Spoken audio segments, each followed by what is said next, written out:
45 ساڵە یەکێتی نیشتیمانەوە بۆ کوردستانێکی ئازاد و سربەخۆ لە باشوور تا ڕۆژهەڵات سنگی قەڵغانی گولەیە و مەفرەزەکانی پێشڕەو بۆ ئاسۆ دەڕوانن. 45 ساڵە تەمبەی نەیاران دەکات و دەیان میرخاس و پێشمەرگە کە لەگەڵ یەکێتیدا بە تووڵە ڕێگەی زەحمەت و خەنجە لێدانی ناڕەوادا ڕێگەیان بڕیوە، ئێستاش لەگەڵ یەکێتین. ئەوان دەڵێن یەکێتی هێزێکی نوێخواز بوو بە عەقڵ و ورەیەکی نوێ دامەزرا. یەکێتی نیشتیمانی کوردستان ئاراستەیەکی نوێ بوو بۆ کوردایەتی، چونکە بەر لە یەکێتی ئاراستی سیاسی کە هەبوو یەک ڕێگای گرتبوو، ئیتر لەو ڕێگایە ئاگای لە دنیا نەما بوو، بەڵام یەکێتی ئاگای لە هەموو جوڵەکانی سۆشیالیستەکان هەبوو، دیموکراتەکان هەبوو، نەتەوە خوازەکانی گەلانی تری وەکو کۆبا و کۆریا ئەوان هەبوو، ینی ئاراستەیەکی نوێی دەوڵەمەند بوو. لە دوای شۆڕشی ئەیلول و تێکشکانی شۆڕشەکەوە لە زووترین کاتە مژدەی ئەوەیان یا بە گەلەکەما کە شۆڕە دروستە بێتەوە.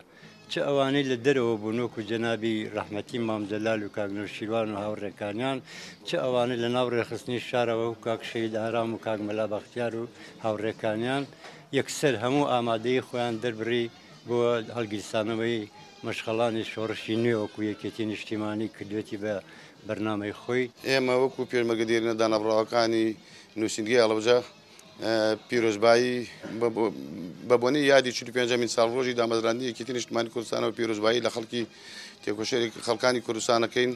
ئێمە زۆر لەم یادە مەزنەدا کە یادی 45مین ساڵ ڕۆژی یەکێتیە زۆر دڵمان خۆشە لەبەر ئەوەی یەکسەرکردایەتێکی نیوەمان هەردوو هاوسەرۆک بە گڕوتینێکەوە هاتنەوە پێش و ئیمڕۆ دڵی جەماوەری یەکێتی نیشتیمانی کوردستانیان خۆش کردو. پیرۆزبایی لە گەلی کورد و جەماوەری کوردستانەکەم لە ڕۆژێک یەکێتی نیشتیمانی کوردستان دروست بوو، تەمی ڕەش هەموو کوردستانی داگیر کردبوو، تەنها یەکێتی نیشتیمانی بوتوانی یەکەم مەفرەسە سەرەتاییەکان دروست بکە، بە تایبەتیش ئەو شانازێترا بە ناوچەی هەڵەبجە و هەورامان و شارەزوو.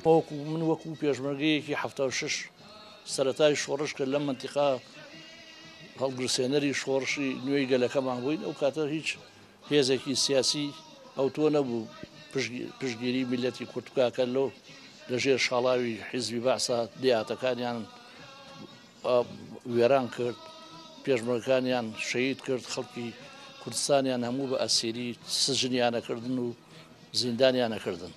هەر لەو سەرەتادا یەکێتی نیشتیمانی کوردستان بە چەکە کۆنەکانی شۆڕشی ئەیلول کە هەرسی هێناوە و شۆڕشێکی نوێی تازەی دروست کرد و گڕوتینیدا بە جەماوەری خەڵکی کوردستان. من بە سەربەر دەزانین خۆمان بە خۆشحاڵە زانین کە یادی بکەینەوە و ئەو شۆڕشە شۆڕشێک بوو کە بە سەدان شەیدی داوە لە پێناوی خاک و ئەم میلەتە و ئێمە هەموو کاتێوەکو پێشمەرگەدانە بڕاوەکانی یەکێتی نیشتیمانی کوردستان بەڵێنمان داوە بە هەموو شەیدەکانمان درێژە پێدەری ڕێگاکەیان بین.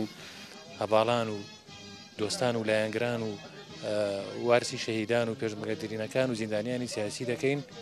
هیوادارین ئەم یەکێتی جاران کە ئێستا کۆنگرە کراوە و سوپاس بەخوا کۆنگرێکی سەرکەوتوو بووە، هیوادارین لەسەر دەستی هاوسەرۆکە نوێیەکانی سەرکردایەتی نوێەکەی یەکێتی بگەڕینەوە بۆ دۆخەکەی جارانی. ڕەنگە وێنا نەکرێت ڕیشەکەی یەکێتی و چەند پێشمەرگەیەک داستانگەلێکیان تۆمار کرد بێتن کە مەحاڵ بوو بێتن. ئەو کە نمونەی دیارە لە خەباتی یەکێتیدا سەدان و دەیان کەسی دیکە هەن کە لە هەر کوچە و شوێنێکی ئەم کوردستانەدا کە تەنها ناوی یانون کافی تێدا بوو بێت کوڕانی لەم جۆرەی تێدا بووە. لە شنروێکەی هەڵەبجە عەبەڕەق و فاتیحی شێخ حەیدەر، لە شارەزووریش یەکەم دەستەی مەفرەزە سەرەتاییەکان بۆ داهاتوش لەشکرێک لە کوڕان و کچانی هەڵەبجە و شارەزوور و هەورامان کە ئامادەن لە پاڵ شکۆی یەکێتی نیشتیمانی کوردستاندا درێژە بە خەبات بدەن. فەرحان حەمەخان، گەلی کوردستان، هەڵەبجە.